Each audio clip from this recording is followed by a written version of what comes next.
हरिओम दोस्तों, स्वागत है आपका free study bye Lodhi sir के यूट्यूब चैनल पर। मैं कृपाल लोधी। दोस्तों, आज हम आपको लेकर के आए हैं गणित का बहुत ही इंपॉर्टेंट टॉपिक। दोस्तों, आज हम आपको सममिति सिमेट्री के बारे में बताएंगे। दोस्तों, ये गणित का बहुत ही इंपॉर्टेंट टॉपिक है। आप किसी भी प्रकार के कॉम्पिटिटिव एग्जाम की तैयारी कर रहे हैं, चाहे वो किसी भी राज्य की पुलिस भर्ती हो, एसआई, एसएससी या शिक्षक भर्ती परीक्षा या रेलवे बैंकिंग, यहाँ से निश्चित रूप से एक प्रश्न आना ही होता है। दोस्तों, एक अपील है, यदि आप हमारे चैनल पर पहली बार आए हैं तो प्लीज हमारे चैनल को सब्सक्राइब कर लें, साथ में बेल आइकन पर क्लिक करें ताकि सबसे पहले नोटिफिकेशन आपको मिलता रहे। दोस्तों, हम इसी प्रकार की कॉम्पिटिटिव एग्जाम रिलेटेड वीडियोस को लाते रहते हैं। आप हमारी प्लेलिस्ट में जाकर के मैथ्स, रीजनिंग, जीके, साइंस और शिक्षक भर्ती परीक्षा से रिलेटेड वीडियोस को देख सकते हैं। तो बगैर देर किए हुए स्टूडेंट्स, आइए प्रारंभ करते हैं आज का टॉपिक। सबसे पहले दोस्तों हम ये देखते हैं कि सममिति या सिमेट्री क्या कहलाती है। दोस्तों, जो सममिति होती है या सिमेट्री होती है, ऐसी आकृतियां जिन्हें एक दूसरे के ऊपर रखने पर एक दूसरे को पूर्णतः ढक लेती हैं, उन्हें सममित आकृतियां कहते हैं। और आकृतियों के सममित होने के गुण को ही सममिति या सिमेट्री कहा जाता है। ठीक है दोस्तों, आई होप आप समझ गए होंगे कि सममिति या सममित आकृतियां क्या कहलाती हैं। मतलब एक दूसरे के ऊपर यदि हम रखें और वो समपाती हो जाएं तो ऐसी आकृतियों को सममित आकृतियां कहते हैं। जैसे मान के चलो, हमने यहाँ पर ये डायग्राम बनाया है। यदि इसमें हम एक कोई काल्पनिक अक्ष इस प्रकार से खींच दें और फिर यदि हम इस पेज को मोड़ें तो ये वाला हिस्सा इसको ढक लेगा, इतना हिस्सा ये इसको ढक लेगा। इस अक्ष के परितः यदि इसको पलट दिया जाए तो, या स्टूडेंट्स हम कहें कि कोई भी हमने लेटर बनाया इंग्लिश अल्फाबेट का, मान के चलो हमने एम बनाया, तो इसका जो सममित अक्ष होगा ये काल्पनिक होता है, दिखता नहीं है। इस प्रकार से हम खींच सकते हैं, ये वाला हिस्सा इस वाले को ढक लेगा, ये वाला हिस्सा इस वाले को ढक लेगा। मतलब हम ये कहेंगे कि एम क्या है, सममित आकृति है। ठीक है स्टूडेंट्स, या इसी प्रकार से हम कोई भी आकृति बनाए, हम ई कहें, ई, तो इसका सममित अक्ष इस प्रकार से खिंच जाएगा। जब हम इस अक्ष के परितः इसको मोड़ेंगे तो ये वाला हिस्सा इसको ढक लेगा, ये वाला हिस्सा इसको ढक लेगा। ठीक है, अभी हम बताएंगे स्टूडेंट्स, यहां जिस अक्ष के परितः कोई भी आकृतियां सममित होती हैं उसे हम सममित अक्ष कहते हैं। और सममित अक्ष मुख्यतः दो प्रकार के होते हैं। ठीक है, सममित अक्ष दो प्रकार के होते हैं। यहां हमने बताया है सममित अक्षों के बारे में। जो क्षैतिज अक्ष मतलब जो हॉरिजॉन्टल होता है, मतलब जमीन के जो समांतर होता है, इसे हम कहते हैं क्षैतिज अक्ष। ठीक है, इसको क्षैतिज अक्ष कहते हैं। और लंबवत या ऊर्ध्वाधर या परपेंडिकुलर, मतलब ये जो इस टाइप का होता है अक्ष, इसे हम कहते हैं लंबवत अक्ष या फिर ऊर्ध्वाधर अक्ष। ये दो ही अक्ष होते हैं। इन्हीं के परितः हमें प्रश्न आते हैं कि कौन सी आकृति क्षैतिज अक्ष के परितः सममिति दर्शाती है या सममित है, और कौन सी आकृति लंबवत अक्ष के परितः सममिति दर्शाती है या लंबवत अक्ष के परितः सममित है। दोस्तों, ऐसी हम कई प्रकार की आकृतियां बना सकते हैं। जैसे हम एक आकृति और इस प्रकार का एक पान बनाए तो आप देख सकते हो कि यदि लंबवत अक्ष खींच दिया जाए तो ये वाला हिस्सा इस वाले को पूरा ढक लेगा, तो हम कहेंगे ये भी कैसी आकृति है, सममित आकृति है। ठीक है, या हम एक कंघा बनाए, सामान्यतः जो घरों में कंघी करने वाला होता है। ठीक है, यदि हम स्टूडेंट्स एक कंघा बनाए, ये सभी बराबर मानना, तो आप देखना कि यदि यहां से हम कोई लाइन खींच दें, यहां से कोई लाइन खींच दें और इसको पलट दें तो ये वाला हिस्सा इसको ढक लेगा और ये वाला हिस्सा इसको ढक लेगा। मतलब हम ये कहेंगे कि ये जो कंघा होता है, ये या चित्र बना हुआ है, जैसे भी प्रकार का कंघा बना हो, तो यहां हमने जो चित्र बनाया है उसमें ये क्षैतिज अक्ष के परितः कैसा होगा, सममित होगा। ठीक है दोस्तों, आप इतना समझ गए होंगे। अब यहीं से प्रश्न आते हैं, इंग्लिश अल्फाबेट पे आधारित प्रश्न आते हैं और कई प्रकार की आकृतियां आपको बनी हुई आती हैं। त्रिभुज, चतुर्भुज से भी प्रश्न बनते हैं। कई प्रकार की आकृतियां, डायग्राम, फूल वगैरह आपको बने होते हैं और यही पता करना होता है कि क्या वह सममित है या सममित आकृति नहीं है, या फिर सममित आकृति है तो किस अक्ष के परितः है, या इसके कितने सममित अक्ष होंगे। इस टाइप के क्वेश्चन यहां से बनते हैं, आगे हम आपको बताएंगे। यहाँ हमने 9-10 प्रश्न भी लगाए हैं लास्ट में। दोस्तों, आप इसके बिल्कुल ना करें, लास्ट तक हमारे साथ बने रहें। और यदि यहाँ तक आपने हमारा वीडियो देखा है तो प्लीज हमारे चैनल को सब्सक्राइब कर लें, वीडियो को लाइक करें। अब हम देखते हैं स्टूडेंट्स कि सममिति का उपयोग सामान्यतः हमारे पर्यावरण में या व्यवहारिक जीवन में कहाँ कहाँ होता है, कौन कौन से लोग सममिति का उपयोग करते हैं। तो कलाकार सममिति का उपयोग करते हैं, क्योंकि इनको भी डिजाइन बनाना होता है, तो दोनों तरफ एक सी डिजाइन बनाते हैं। कई प्रकार के व्यवसायी भी इसका उपयोग करते हैं। कपड़े या ज्वेलरी, गहनों पर जो डिजाइन बनी होती है, इसमें भी सममिति आकृतियों का उपयोग किया जाता है। ठीक है, तो ज्वेलरी या डिजाइन का काम करने वाले भी सममिति का उपयोग करते हैं। कार बनाने वाले भी सममिति का उपयोग करते हैं। कोई भी कार बनती है उसमें से सममित रेखा खींची जा सकती है, बिल्कुल आधे आधे हिस्से में कार को बांटा जा सकता है। और जो आर्किटेक्ट डिजाइनर वगैरह होते हैं ये भी अपने दैनिक जीवन में सममिति का उपयोग करते हैं। स्टूडेंट्स, जो सममिति होती है ये दो प्रकार की होती है। कभी यदि आपसे प्रश्न पूछा जाए कि सममिति कितने प्रकार की होती है, तो दो प्रकार की होती है। एक होती है रैखिक सममिति और एक होती है घूर्णन सममिति। स्टूडेंट्स, इस वीडियो में हम आपको केवल रैखिक सममिति के बारे में बताने वाले हैं, क्योंकि ये हमने आपको बता दिया, ये हमारा पार्ट फर्स्ट है। जब हम रैखिक सममिति को कंप्लीट कर लेंगे तो आप हमारी प्लेलिस्ट में जाके देख सकते हो, उसकी लिंक भी हम आपको डिस्क्रिप्शन में लगा देंगे। हम घूर्णन सममिति का वीडियो भी जल्दी ही अपलोड करेंगे, आप देख लेना, ठीक है। अब हम देखते स्टूडेंट्स की रैखिक सममिति क्या कहलाती है। तो यदि किसी आकृति में एक रेखा ऐसी हो जिसके अनुदेश उस आकृति को मोड़ने पर आकृति के दोनों भाग परस्पर संपाती हो जाएं, रैखिक सममिति कहलाती है। तो यही रैखिक सममिति है। यदि किसी अक्ष के परितः आकृति को मोड़ा जाए तो दोनों भाग संपाती हो जाए। संपाती मतलब एक दूसरे को पूर्णतः ढक लें, ठीक है। तो ऐसी आकृतियां क्या कहलाती हैं? सममित आकृतियां कहलाती हैं। और फिर इस प्रकार की कंडीशन के एक रेखा के परितः सममित हो जाए, रैखिक सममिति कहलाती है। घूर्णन सममिति के बारे में आपको आगे बताएंगे। सममित अक्षों के बारे में हमने बता दिया, दो प्रकार के सममित अक्ष होते हैं।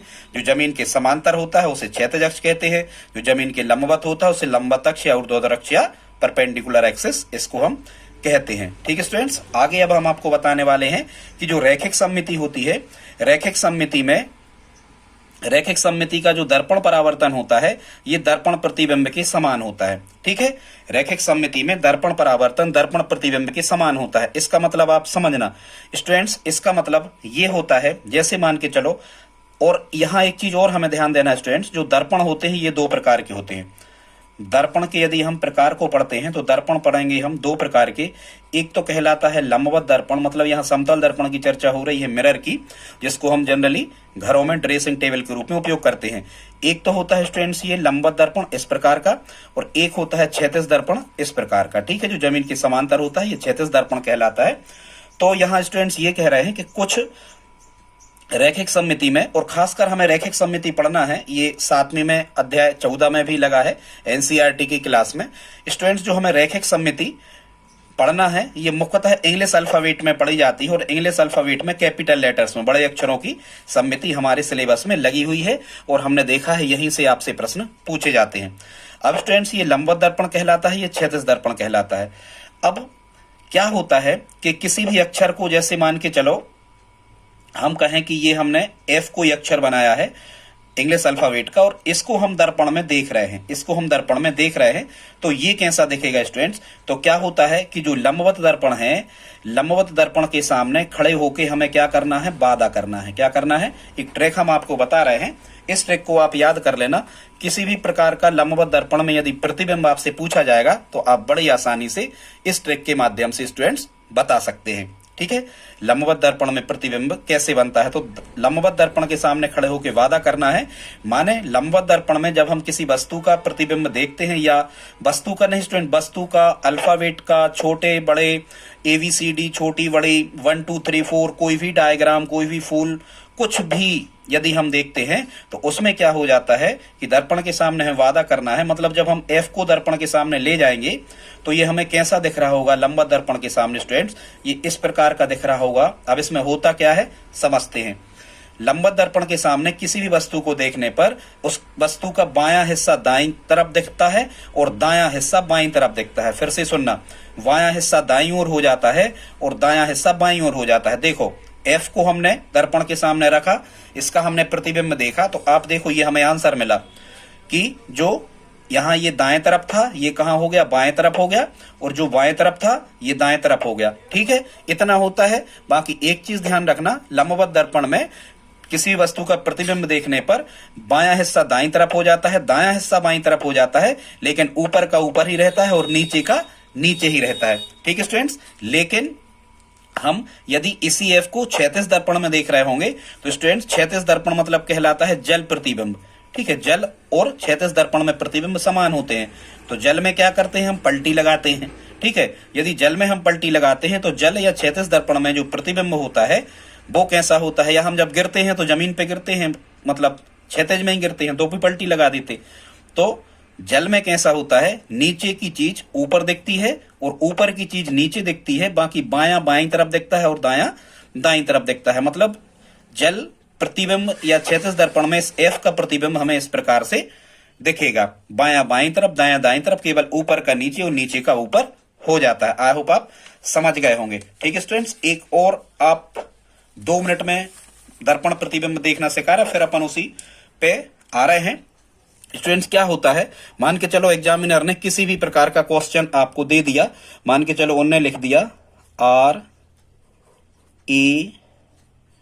REM ऐसा कुछ भी, ठीक है, और उनने बना दिया @ कुछ भी, उनने फिर 2 और लिख दिया यहां स्टूडेंट। ठीक है, कुछ भी यहां फूल फुलवार ABCD छोटे बड़े अक्षर कुछ भी यहां लिख दें स्टूडेंट्स।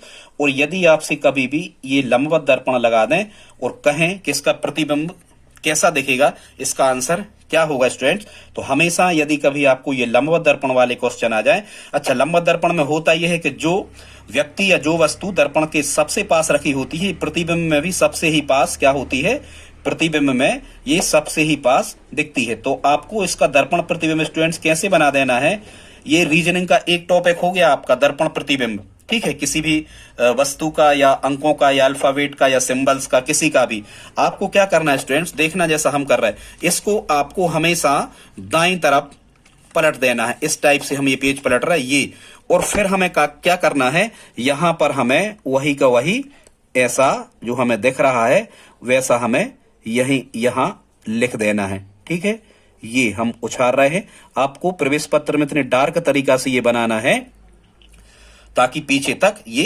दिखे, आपको पीछे दिखना चाहिए। देखो ये हमने उछाल दिए, बना दिए, इसका मतलब जो हमने राम @2 जो भी लिखा था उसका लंबवत दर्पण में प्रतिबिंब इस प्रकार दिखेगा। अब आप जिस ऑप्शन में इसको देख रहे हो आप उसे सही कर दो। ठीक है, इस प्रकार से लंबवत दर्पण में प्रतिबिंब किसी वस्तु का देखा जाता है। आई होप आपको समझ में आ गया होगा स्टूडेंट। समझ में आया हो तो प्लीज आप कमेंट बॉक्स में जरूर लिखें। अब हम देखते हैं कि किसी वस्तु का क्षैतिज दर्पण में प्रतिबिंब कैसे देखते हैं। तो देखो अब हम क्षैतिज में भी आपको बता रहे हैं, इसमें प्रश्न आपको कैसे आएंगे, मान के चलो इस प्रकार से लिखे हैं RAM कुछ भी, उनने लिख दिया @ 2 और यहां उनने दर्पण इस प्रकार से लगा दिया, मतलब हम समझ रहे हैं कि ये क्षैतिज दर्पण है। तो स्टूडेंट क्षैतिज दर्पण में किसी भी वस्तु का प्रतिबिंब देखने के लिए आपको क्या करना है कि स्क्रीन पे से आपको जो कुछ भी वहां दिया गया है उसको आपको बना लेना है, और फिर इसे, अभी हम लंबवत दर्पण में बाएं से दाएं पलट रहे थे, इसको हमें क्या कहां पलटना है, ऊपर से नीचे। ठीक है स्टूडेंट, देखो हम पलट के बता रहे हैं, ऊपर से कैसा पलटना है, ऊपर से घुमाना है नीचे की तरफ, इस टाइप से हमें इसे घुमा लेना है, और फिर हमें यहां पर लिख देना है, इसमें उसके नीचे वही आएगा, और जो हमने नियम बताए थे उसी के अकॉर्डिंग ये सब लेटर आ रहे होंगे। ठीक है स्टूडेंट, आई होप आप समझ गए होंगे। तो ये अब जिस ऑप्शन में इस प्रकार का लिखा है उस ऑप्शन को हमें सही कर देना है। तो ये नियम होता है क्षैतिज दर्पण में, समझ गए, प्रतिबिंब देखने का। क्षैतिज दर्पण में ऊपर से नीचे पलट देना है वही आकृति बना के, और लंबवत दर्पण में बाएं से दाएं पलट देना है वही आकृति बना के। ठीक है स्टूडेंट्स, आइए देखते हैं। तो हमने ये बताया था कि सममिति की खोज करता है 1974 में एरेनोरोविक ने सममिति की खोज की थी। अब हम ये कह रहे थे स्टूडेंट्स कि रैखिक सममिति में क्या होता है कि जो दर्पण परावर्तन होता है या दर्पण का प्रतिबिंब होता है, ये मतलब हम ये कह सकते हैं कि रैखिक सममिति माने और दर्पण प्रतिबिंब, ठीक है, रैखिक सममिति और दर्पण प्रतिबिंब एक दूसरे के कैसे होते हैं, समान होते हैं, मतलब ये समानता दर्शाते हैं। ठीक है, दर्पण प्रतिबिंब या दर्पण परावर्तन एक दूसरे से क्या दर्शाते हैं, समानता दर्शाते हैं। तो अब हम देखते हैं स्टूडेंट्स कि यहां से कैसे प्रश्न आपसे पूछे जाते हैं। अब हम यहां स्टूडेंट्स आपको बताने वाले हैं अंग्रेजी वर्णमाला के कौन कौन से अक्षर ऐसे होते हैं जो ऊर्ध्वाधर दर्पण मतलब लंबवत दर्पण के अनुदेश, लंबवत दर्पण के अनुदेश सममिति को दर्शाते हैं। मतलब यदि इस प्रकार से हम एम बना दें और यहां लंबवत दर्पण लगा दें इस प्रकार का, तो इसका जो दर्पण प्रतिबिंब होगा वो बिल्कुल इसी के समान होगा। ये क्वेश्चन यहां पर कह रहे हैं कि ऊर्ध्वाधर दर्पण के अनुदेश कौन से कैपिटल अक्षर सममिति को दर्शाते हैं। मतलब यदि हमने एम लेटर ऐसा बनाया है तो कौन कौन से लेटर ऐसे होंगे कि जब हम इसका दर्पण प्रतिबिंब देखेंगे तो बिल्कुल इसका दर्पण प्रतिबिंब भी हमें इसी तरह मिलेगा। ठीक, तो ये कौन कौन से अक्षर हैं आप देख सकते हो, और इनमें इन सभी अक्षरों में स्टूडेंट्स हम ये कह रहे हैं कि इन सभी अक्षरों में इन सभी अक्षरों में आप क्या कह रहे हैं, ऊर्ध्वाधर। आप इस प्रकार का दर्पण लगा के और दाएं तरफ पलट के देखना, बिल्कुल ऐसा ही कैसा प्रतिबिंब आपको मिल जाएगा, ऐसा ही कैसा प्रतिबिंब मिल जाएगा। मतलब हम यही तो कह रहे थे कि दर्पण परावर्तन या दर्पण का प्रतिबिंब सममितीय अक्षर के बिल्कुल समान ही होता है। ठीक है, तो यहाँ ऊर्ध्वाधर दर्पण के समक्ष कौन से इंग्लिश अल्फाबेट के बड़े अक्षर सम्मित हैं? तो स्टूडेंट्स ये 11 लेटर सम्मित हैं, MOTUHIV और WAX और Y। ये 11 लेटर ऐसे हैं, 11 लेटर ऐसे हैं कि यदि आप यहां जैसे हमने टी लिखा, टी लिख करके और आप ये लगाओ, और जब आप इसका प्रतिबिंब देख रहे होगे, हमने आपको बताया था कि ऊर्ध्वाधर दर्पण के सामने वादा करना है, बायां दायां तरफ चला जाएगा और दायां बायां तरफ, लेकिन ऊपर ऊपर ही रहेगा और नीचे नीचे। तो टी का ऐसा ही टी दिखेगा। ये पूरे जितने हमने बताए हैं सब ज्यों के त्यों दिखेंगे। तो आई होप समझ गए होगे कि ऊर्ध्वाधर दर्पण पर 11 लेटर कैपिटल जो होते हैं वो समानता दर्शाते हैं या समान दिखते हैं, एक से दिखते हैं या सममितता दर्शाते हैं। तो ट्रिक याद कर लेना है। वो ट्रिक क्या है? मोटू HIV का वैक्सीन है क्या, या लगवाया क्या, कुछ भी ऐसी, MOTU मोटू HIV का वैक्सीन या वैक्सीन कुछ भी कह देना। तो ये लेटर 11 कैसे हो गए? जो ऊर्ध्वाधर दर्पण के अनुदिश सममितता दर्शाते हैं। अब हम देख रहे हैं स्टूडेंट्स, दूसरा प्रश्न आता है यहां से कि क्षैतिज दर्पण के अनुदिश सममितता कौन से अक्षर दर्शाते हैं, या क्षैतिज दर्पण के अनुदिश परावर्तन सममिति भी इसको कहते हैं। अब क्षैतिज दर्पण आपका ऐसा लगा होगा, और क्षैतिज दर्पण में हमने आपको बताया था कि क्षैतिज दर्पण में स्टूडेंट्स, क्षैतिज दर्पण में क्या होता है? क्षैतिज दर्पण में ये होता है कि क्षैतिज दर्पण या जल में हमें पलटी लगाना है, ऊपर का हिस्सा नीचे और नीचे का हिस्सा क्या हो जाता है? ऊपर हो जाता है। बाकी बायां बाईं तरफ रहता है और दायां दाईं तरफ रहता है। मतलब जैसे अपन H को यदि आप क्षैतिज दर्पण में देख रहे होंगे स्टूडेंट्स, तो H आपको H की ही तरह दिखेगा, लेकिन इसमें हो क्या गया है, ये नीचे का हिस्सा ऊपर आ गया है और ऊपर का हिस्सा नीचे हो गया है। ठीक है, तो ये ज्यों के त्यों दिखेंगे आप क्षैतिज दर्पण में। ये 1 2 3 4 5 6 7 8 और 9 लेटर इंग्लिश अल्फाबेट के ऐसे होते हैं जो क्षैतिज दर्पण में परावर्तन सममितता को दर्शाते हैं। इसकी ट्रिक कर लेना, हाई VCD को एग्जाम्पल। ठीक है, अब हम देखते स्टूडेंट्स अगला टाइप क्वेश्चन तीसरा। इसमें क्या कह रहे हैं कि कौन से अक्षर ऐसे हैं इंग्लिश अल्फाबेट में जो ऊर्ध्वाधर और क्षैतिज दोनों अक्षों पर सममितता को दर्शाते हैं। तो यहाँ कहना है हाई वेल, तुमने हमें दोनों तरफ पटक दिया, ऊपर फेंका, क्षैतिज भी फेंके सब। तो हाई ऑक्स मतलब 4, HIO और X। ये क्षैतिज दर्पण में जब देखोगे तो भी इनका प्रतिबिंब बिल्कुल ऐसा ही दिखेगा, H का HI दिखेगा। लंबत में भी देखोगे H का HI दिखेगा, और I को लंबत में देखोगे तो I का I दिखेगा, क्षैतिज में देखोगे तो ऐसा ही दिखेगा। मतलब हाई ऑक्स, ये 4 लेटर ऐसे हैं जो ऊर्ध्वाधर व क्षैतिज दोनों पर सममितता को दर्शाते। और O एक ऐसा लेटर है जो दोनों अक्षों पर सममितता को दर्शाता है। ठीक है, हालांकि O मतलब व्रत, इसके तो अनंत भी हो सकते हैं, अभी बताएंगे आगे। अब स्टूडेंट्स ये कह रहे हैं व्रत की सममिति रेखा को क्या कहते हैं? यदि कोई हमने एक व्रत खींचा है, यदि हमने कोई व्रत बनाया है और इसमें ये रेखा सम्मित हो गई या ये हो गई, तो ये क्या कहलाते हैं? इसके परितः मोड़ दें हम, इसके परितः मोड़ दें तो ये ढक लेगा ये वाला हिस्सा इसको।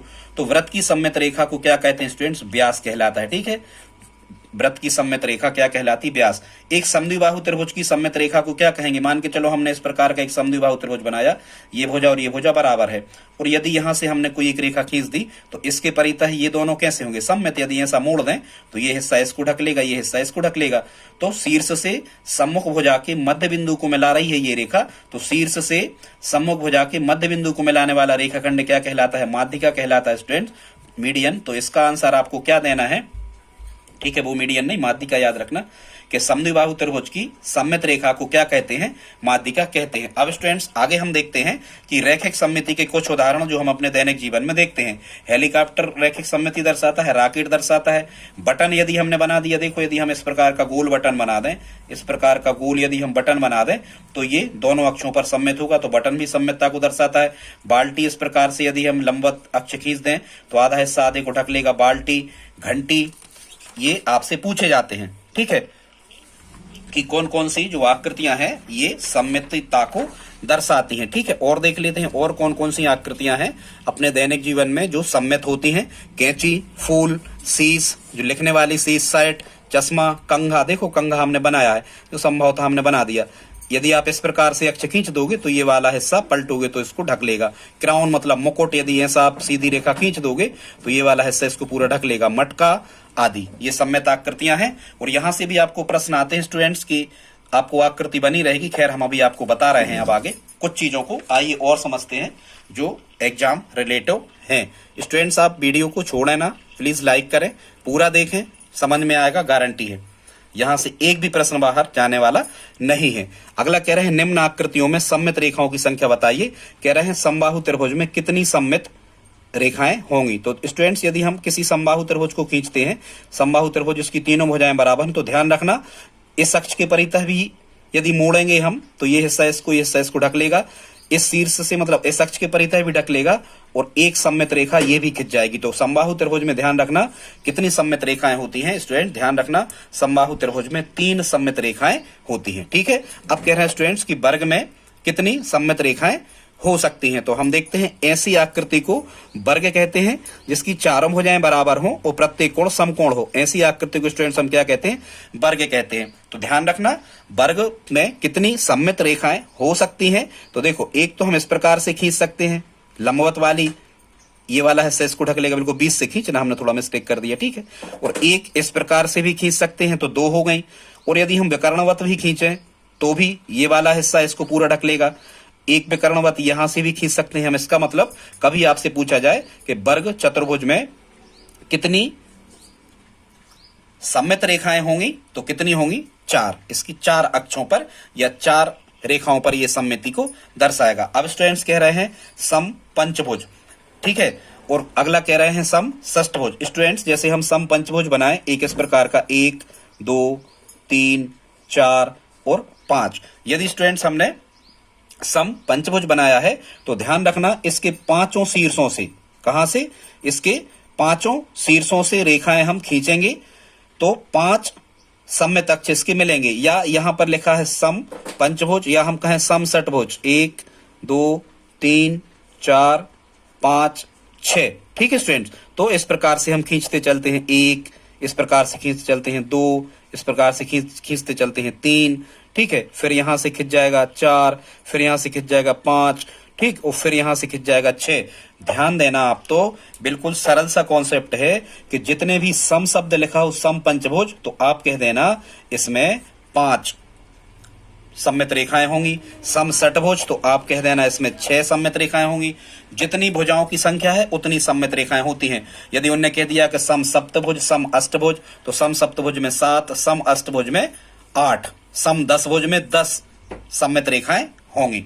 यह हमने ये बताया भी है कि समबाहुभुज हमेशा ही सममित आकृतियां होती हैं। समबाहुभुज वाली जो आकृतियां होती हैं ये हमेशा ही सममित आकृतियां होती हैं। प्रत्येक समबाहुभुज में उतनी ही सममित रेखाएं होती हैं जितनी आकृति में भुजाएं होती हैं। ठीक है स्टूडेंट्स, ध्यान रखना। लेकिन कुछ कंडीशन को छोड़कर, जैसे यहाँ समचतुर्भुज यदि हम बनाए स्टूडेंट्स तो क्या होता है, अब देखो यहां से भी आपसे प्रश्न आते हैं कि समद्विबाहु त्रिभुज जैसे ये आयत समांतर चतुर्भुज की इनमें सममित अक्षों की संख्या कितनी है। यहां से भी आपसे प्रश्न बिल्कुल गारंटी से बनते हैं, ये आपके सिलेबस में लगे हुए हैं। तो आइए हम देखते हैं एक एक करके कि इनमें कितनी सममित अक्ष होंगे। अब देखते हैं हम समद्विबाहु त्रिभुज।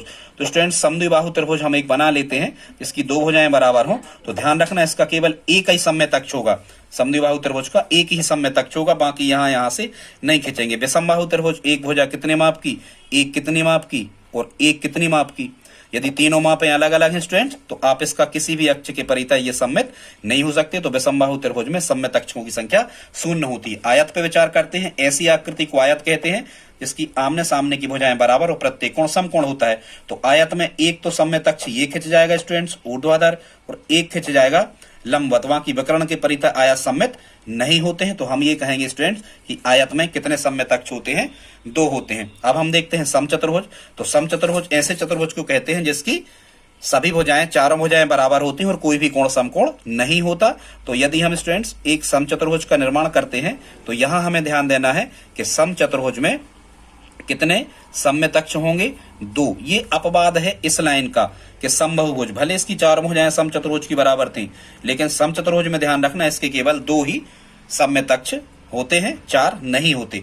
अब स्टूडेंट्स कह रहे हैं समांतर चतुर्भुज। तो देखो समांतर चतुर्भुज की विशेषता क्या होती है कि सम्मुख भुजाएं समांतर होती हैं और सम्मुख भुजाएं बराबर होती हैं। तो ऐसा तो समांतर चतुर्भुज हम स्टूडेंट किसी भी प्रकार का हम यहाँ पर समांतर चतुर्भुज बना सकते हैं कि सम्मुख भुजाएं बराबर हों, ठीक है। लेकिन ये जरूरी नहीं होता कि इसके सममित अक्ष खींचे जा सकें। थोड़ा सा और हम इसे टेढ़ा कर देते तो सममित अक्ष यहाँ तो नजर आ रहा, फिर नहीं खींच पाता। तो समांतर चतुर्भुज में सममित अक्षों की संख्या 0 होती है। फिर अगला देखते हैं 10वां में कह रहा है कि समलंब चतुर्भुज में कितने सममित अक्ष होंगे। तो ऐसे चतुर्भुज को समलंब चतुर्भुज कहते हैं जिसमें समांतर भुजाओं का एक युग्म समांतर होता है। मतलब जा और जा समांतर है, दो असमांतर होते हैं हमेशा। या हम कहें कि ये और ये समांतर है और दो असमांतर हैं, तो यहाँ कहीं से भी सममित अक्ष नहीं खींचा जा सकता। तो याद रखना समलंब चतुर्भुज में सममित अक्ष की संख्या कितनी होती है? 0 होती है, ठीक है स्टूडेंट्स। इसी प्रकार से आगे कह रहे हैं कि चतुर्भुज में कितने सममित अक्ष होंगे। तो चतुर्भुज तो ये समलंब चतुर्भुज हो सकता, तो कम से कम में आपको बताना, तो चतुर्भुज में 0 लिखना। आप जब भी आ जाए चतुर्भुज में 0 सममित अक्षों की संख्या होगी। आगे कह रहा है एक वृत्त में कितने सममित अक्ष हो सकते हैं स्टूडेंट्स। तो वृत्त तो व्यास के परितः सममित होता है और एक वृत्त के अनंत व्यास हो सकते हैं। मतलब ऐसे ऐसे ऐसे आप कई प्रकार की लाइन डाल सकते हैं, इनको गिन नहीं सकते, ठीक है। तो एक वृत्त में सममित अक्षों की संख्या कितनी होती है? तो आपको कहना है वृत्त का कभी भी आ जाए तो आपको कहना है वृत्त में सममित अक्षों की संख्या स्टूडेंट्स कितनी होती है? अनंत होती है, ठीक है। आई होप आप इतना समझ गए होंगे दोस्तों। बस आप ज्यादा से ज्यादा 5 मिनट और हमारे साथ रहें, ये वीडियो एंड ही होने वाला है। आगे देखते हैं। पर यदि इतना आपने देख लिया जितना हम आपको बता रहे हैं तो बिल्कुल गारंटी है आपसे यहां से आने वाले बिल्कुल सभी प्रश्न आसानी से बन पा रहे होंगे। आगे देखते स्टूडेंट्स, कुछ क्वेश्चंस हमने लिए हैं जैसे आपसे एग्जाम में पूछे जा सकते हैं, उन्हीं को हम प्रारंभ करते हैं। बिल्कुल कम समय लगने वाला है स्टूडेंट्स। यदि इस प्रकार के क्वेश्चन आपसे पूछे जाएं, यहाँ कह रहे हैं निम्नलिखित छेद की दी हुई आकृतियों की प्रतिलिपियां बनाकर या खींचकर उनमें से प्रत्येक की सममित रेखाएं बताइए। अब आपको यहाँ से प्रश्न आ सकते हैं कि यहाँ 2 बिंदु लगे दिख रहे हैं और स्टूडेंट्स यहाँ पे कह रहे हैं कि आप इनका सममित अक्ष खींच करके बताइए।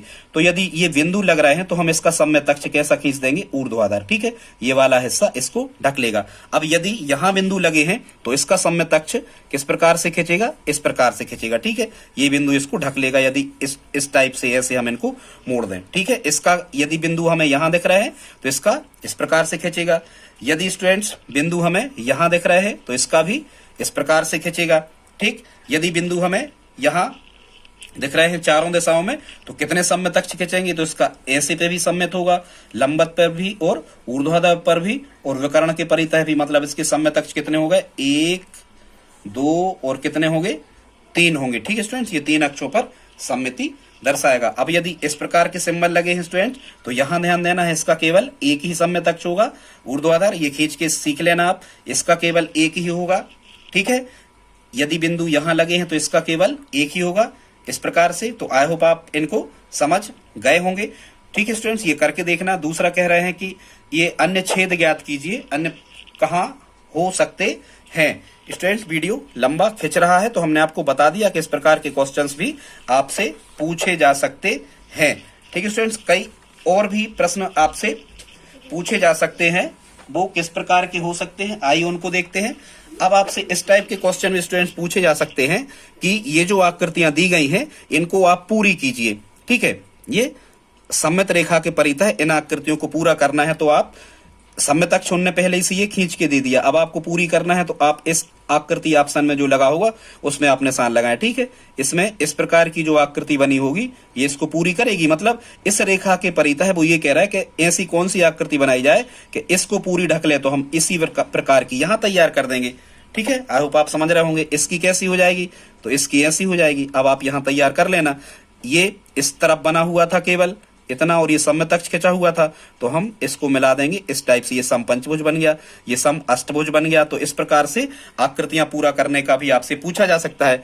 फिर स्टूडेंट्स और कैसा पूछा जा सकता है? जैसे ऐसी आकृतियां बनी आ सकती हैं और कहेंगे कि इनमें कौन सी आकृतियां सममित आकृतियां हैं या सममितता को दर्शा रही हैं, तो आप उनको बताइए। तो यहां से भी स्टूडेंट्स आपसे प्रश्न बन सकते हैं, ठीक है। तो यहां हमें बताना है कि ये कौन सी आकृतियां सममितता को दर्शाती हैं और कैसे सममित अक्ष इनके खींचे जा सकते हैं। जैसे इस आकृति को देख रहा है तो यदि आप ऐसा सममित अक्ष खींच दो तो ये वाला हिस्सा इसको ढक लेगा, ये इसको ढक लेगा, मतलब आकृति पूरी ढक लेगी, ठीक है स्टूडेंट्स। यदि हाँ, इसका एक सममित अक्ष स्टूडेंट्स और खींचा जा सकता है। यदि हम यहां से खींच दें तो भी आधी आधी आकृति ये बट जाएगी, और यदि स्टूडेंट्स हम यहां से खींच दें तो भी आधी आधी आकृति बट जाएगी। ठीक है, इसको कैसे, इसके कितने सममित अक्ष हो सकते हैं? 2। इसके परितः भी सममित हो सकता है और इसके परितः भी सममित हो सकता है, तो इसके 2 खींचे जा सकते हैं। ठीक है स्टूडेंट, तो इसी प्रकार से इन सब के सममित अक्ष आपको खींच लेना है। ये 7th की पुस्तक है। अब दोस्तों हम आइए देखते हैं कि कैसे प्रश्न आपसे आ सकते हैं। हमने 10 प्रश्नों को लिया है, बहुत जल्दी उन 10 प्रश्नों को हम समाप्त करने वाले हैं। बस आप ज्यादा से ज्यादा 4 से 5 मिनट और स्टूडेंट्स हमारे साथ बैठें। बहुत इंपॉर्टेंट है, यहां से प्रश्न बिल्कुल आते ही हैं। क्या कह रहे हैं स्टूडेंट्स? कह रहे हैं कि निम्न में से किसमें कोई सममित रेखा नहीं है। तो देखो, ई सममित है इस अक्ष पे, क्षैतिज पे, टी इस पे है। ठीक है, एक्स इस अक्ष पे है, क्षैतिज पे। एन में कोई सममित रेखा नहीं है, क्योंकि एन सममितता को नहीं दर्शाता, तो एन इसका आंसर सही हो जाएगा। ठीक है स्टूडेंट्स, आगे देखते हैं। वह आकृति कौन है जो किसी भी रेखा के सापेक्ष सममित नहीं है? तो ये तो आयत है, इसके तो 2 सममित अक्ष होते हैं। ये त्रिभुज जैसा लग रहा, तो इसके सममित अक्ष होगा। वृत्त के तो अनंत सममित अक्ष होते हैं। ये जो सातिया बना है, इसका कोई भी सममित अक्ष नहीं है, तो ये सही है। निम्न में कौन अक्षर में ऊर्ध्वाधर सममित रेखा नहीं है? ऊर्ध्वाधर मतलब ये वाली नहीं है। ठीक है, तो एम में तो है ये वाली, एच में भी ये वाली, भी में भी ये वाली, ई में ऊर्ध्वाधर सममित रेखा नहीं है। चौथा कह रहे हैं निम्न में से किस अक्षर में क्षैतिज व ऊर्ध्वाधर दोनों ही सममित रेखाएं हैं? क्षैतिज पे भी सममित है और ऊर्ध्वाधर पे भी सममित है। तो देखो, एक्स स्टूडेंट जो के है ये तो केवल क्षैतिज पे सममित है, एम केवल ऊर्ध्वाधर पे है, ई केवल क्षैतिज पे है। एक्स जो होता है स्टूडेंट्स, जो ये एक्स होता है, ये इस पे भी सममितता दर्शाता है और इस पे भी सममितता दर्शाता है, मतलब इसका आंसर क्या सही होगा? एक्स। 5वां कह रहा है एक पटरी में सममित रेखाओं की संख्या कितनी होगी? स्टूडेंट्स, पटरी का मतलब होता है क्या? पटरी का मतलब होता है स्केल, जिसका उपयोग आप लाइन को खींचने में करते हो, ये है पटरी। ठीक है स्टूडेंट, तो पटरी का एक सममित अक्ष तो ये होगा ऊर्ध्वाधर, और एक सममित अक्ष होगा क्षैतिज, मतलब पटरी में सममित रेखाओं की संख्या कितनी होगी? 2 होगी। अगला कह रहा है 6वां स्टूडेंट्स, इसमें कह रहे हैं एक डिवाइडर में सममित रेखाओं की संख्या क्या है? डिवाइडर आपने देखा होगा, कंपास में 2 नोकों वाला एक उपकरण रखा होता है, जिसको हम डिवाइडर कहते हैं स्टूडेंट्स। इस प्रकार की आकृति बनती है, तो डिवाइडर में सममित रेखाओं की संख्या 1 होती है। इस प्रकार से सममितता वो दर्शा सकता है, तो 1 लगाओगे। एक चांदे में सममित रेखाओं की संख्या कितनी होती है स्टूडेंट्स? चांदा इस प्रकार से बनता है, आपने देखा होगा, कोण का मापन जिसमें किया जाता है, तो इसमें सममित रेखाओं की संख्या कितनी होती है चांदे में? 1। फिर कह रहे हैं स्टूडेंट्स 8वां, एक 45 अंश और 90 अंश का सेट स्क्वायर है, मतलब इस प्रकार का सेट स्क्वायर है त्रिभुजाकार। ठीक है, ये एंगल 45 है, ये एंगल 45 है। ठीक है, और एक कहीं यहां कितना है? 90 अंश का है। तो कह रहे हैं कितने सममित अक्ष होंगे? तो स्टूडेंट्स क्या होता है आपको बताएं, यदि आप त्रिभुज के गुणधर्म पढ़े होंगे तो त्रिभुज में बराबर कोणों के सामने की भुजाएं बराबर होती हैं। यदि ये 45 है और ये 45 है तो बराबर कोणों के सामने की भुजाएं बराबर होती हैं। इस 45 के सामने की ये भुजा बराबर, उस 45 के सामने की ये भुजा बराबर, बराबर कोणों के सामने की भुजाएं बराबर होती, इसलिए यदि 2 भुजाएं बराबर हो गई तो ये समबाहु त्रिभुज हुआ। और समबाहु त्रिभुज में समद्विबाहु त्रिभुज हुआ, क्योंकि 2 भुजाएं बराबर। और समद्विबाहु त्रिभुज में एक सममित अक्ष होता है, तो इसका आंसर हम क्या कहते? 1 कहते।